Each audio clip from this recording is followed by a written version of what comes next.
Hey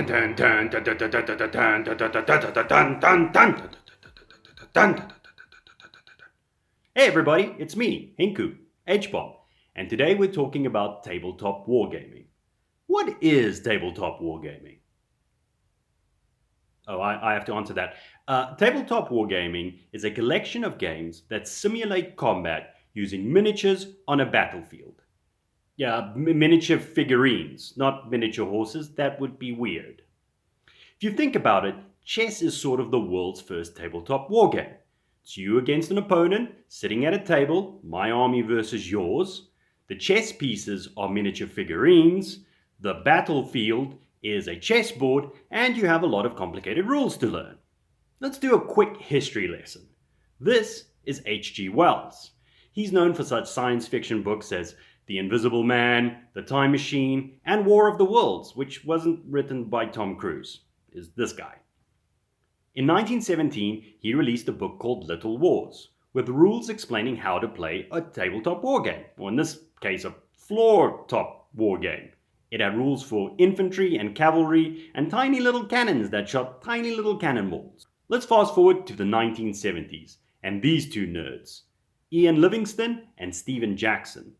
They created a company called Games Workshop, which became the sole importer of a little game called Dungeons and Dragons. No idea. They then started a separate division called Citadel Miniatures that created miniatures to be used in D&D.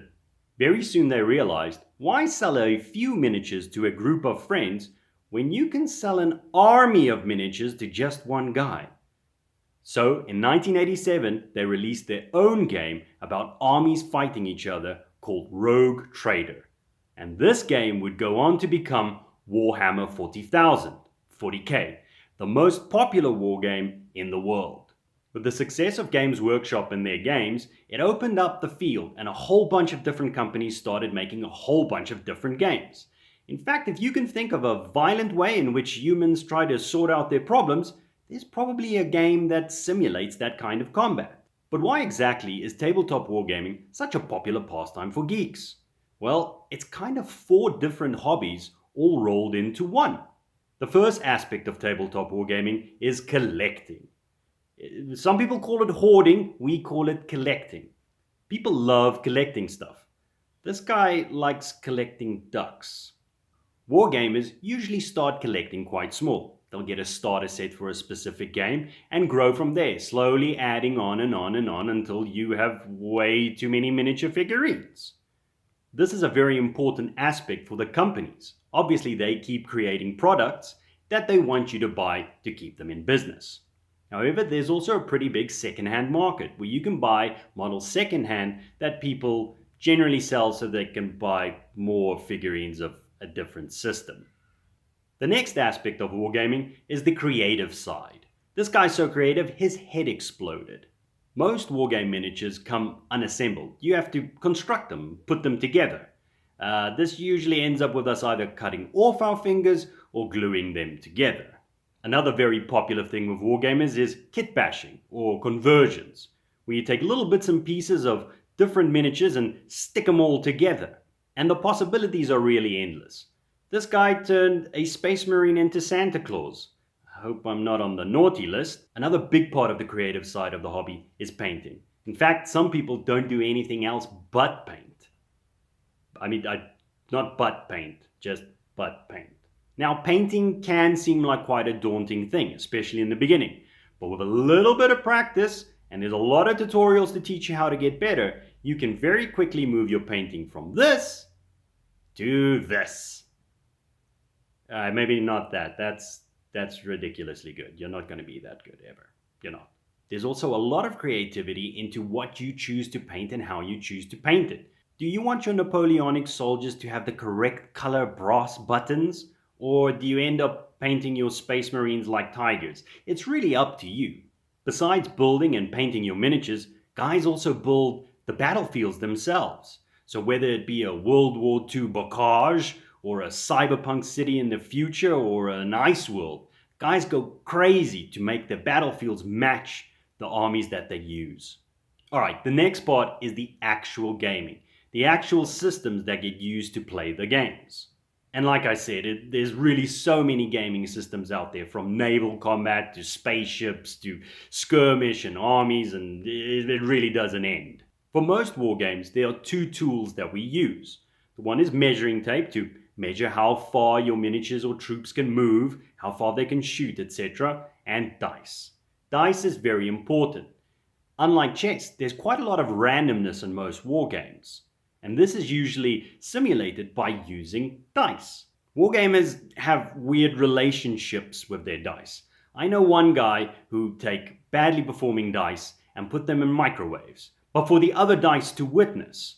See what happens when you roll ones? Is that what you want to happen to you? These games can also be played in different ways.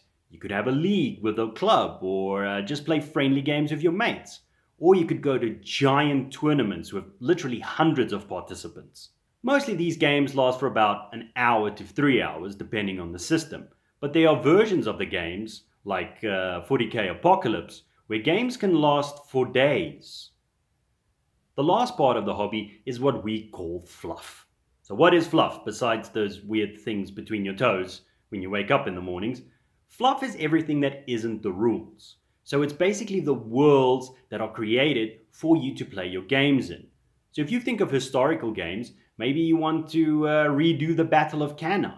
With science fiction games, it's all the stories of the units that you use. Games Workshop have an entire division called Black Library, which are books and books and books, enough to fill up a library, of the backstory of all of these units and armies. Wargamers also get involved in this side themselves.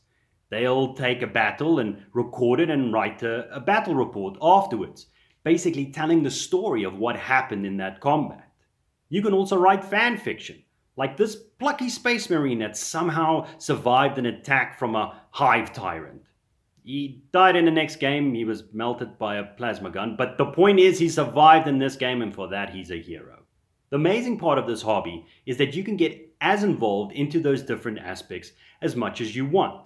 Some guys only paint. Some guys don't like painting and actually commission other people to paint for them. Some people just like to collect the armies, and some people just read the stories. But if you're a true wargamer, you just kinda do all of it. But Henco, I heard wargaming is really expensive. Well, yes and no.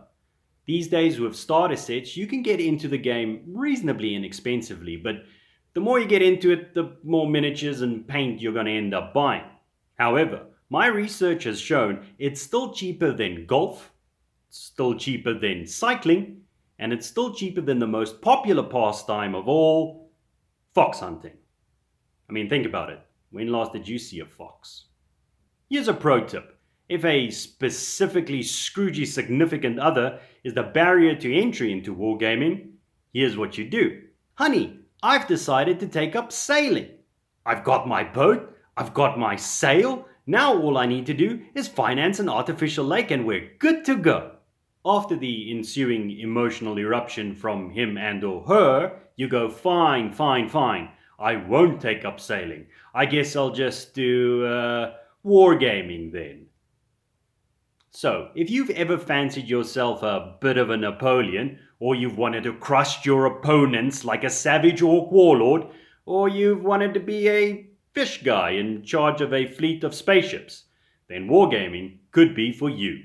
So, thanks for watching, and I'll see you on the battlefield. Dun dun dun dun dun dun dun dun dun dun dun dun dun dun dun.